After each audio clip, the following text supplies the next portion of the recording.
आजको भिडियोमा रवि लामिछानेको प्रमाणको विषयमा गगन थापाले फेरि एकपटक जनतालाई कसरी झुक्क्याउन खोजेका छन् भन्ने कुराको पर्दाफास गरौँ। हिजो कुनै एउटा कार्यक्रममा गएर गगन थापाले अदालतले प्रारम्भिक रूपमा गरेको थुन्छेक आदेशको अपव्याख्या गर्दै जनतालाई दिग्भ्रमित गराउने कोसिस गरेछन्। आउनुहोस् सबैभन्दा पहिला गगन थापाले सदनमा उफ्री रवि लामिछानेको प्रमाणको विषयमा के बोलेका थिए त्यो सुनौँ। मैले कुनै पनि सहकारीबाट ऋण लिएको छैन भनेको ठाउँमा सहकारीमा आफै लिखित गरेर माग फारम भरेर लिएको पेश गरौँ, कतिवटा प्रमाणहरू पेश गरौँ। अब उनले हिजो अदालतको थुन्छेक आदेशको अपव्याख्या गर्दै के बोले त्यो पनि सुनौँ।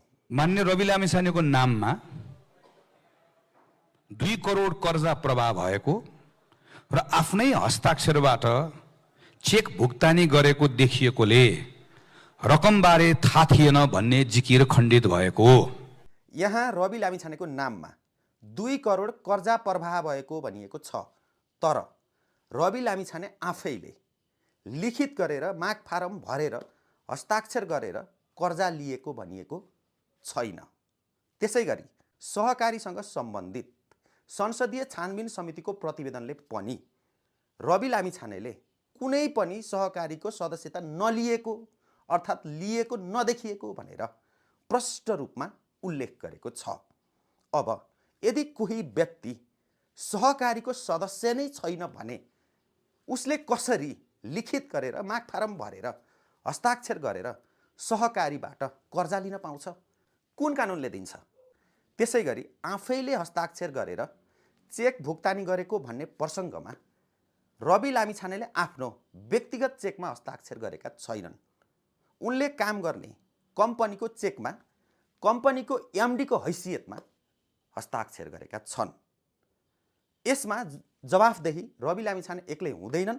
यदि उनी जवाफदेही हुनुपर्छ भने पनि कम्पनी ऐन अन्तर्गत मात्रै जवाफदेही हुनुपर्छ। यद्यपि रवि लामिछानेले मैले हस्ताक्षर गरेका चेकको जिम्मेवारी म आफैले लिन्छु भनेर 100 पटकसम्म बोलिसकेका छन्।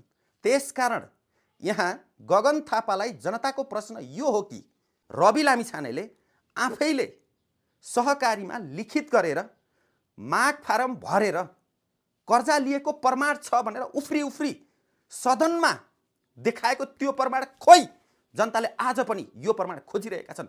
जबसम्म गगन थापाले यो प्रमाण देखाउन सक्दैन तबसम्म गगन थापालाई कसैले पनि विश्वास नगर्नु होला। जनतालाई झुक्काउनको लागि 1 नम्बर माहिर गगन थापा हुन्। भावी प्रधानमन्त्रीको उम्मेदवार गगन थापाजी, तपाईको प्रमाण यही गोल मटोल जनता झुक्क्याउने कुरा मात्रै हो? अदालतको आदेशको अपव्याख्या गरेर यसरी जनतालाई दिग्भ्रमित गराउने कुरा मात्रै हो?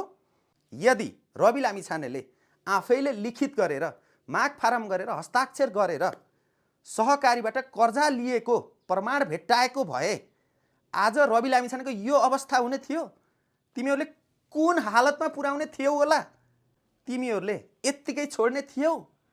जनता यति लाटा छन् आजको दिनमा र तिम्रा यस्ता बकम फुसे कुराको विश्वास गर्छन्? साथीहरू, भावी प्रधानमन्त्रीको उम्मेदवार बनिने जो व्यक्ति छ त्यो व्यक्ति यति धेरै पूर्वाग्रही र बायस छ कि अदालतमा विचाराधीन मुद्दालाई प्रभावित हुने गरी अदालतको थुन्छेक आदेशको गलत व्याख्या र अपव्याख्या सार्वजनिक रूपमा उसले गरिरहेको छ। यो छुट उसलाई कसले दियो? के गगन थापाले यो अदालतको मानहानि गरेको होइन? के गगन थापालाई अदालतको अवहेलनाको मुद्दा लाग्दैन?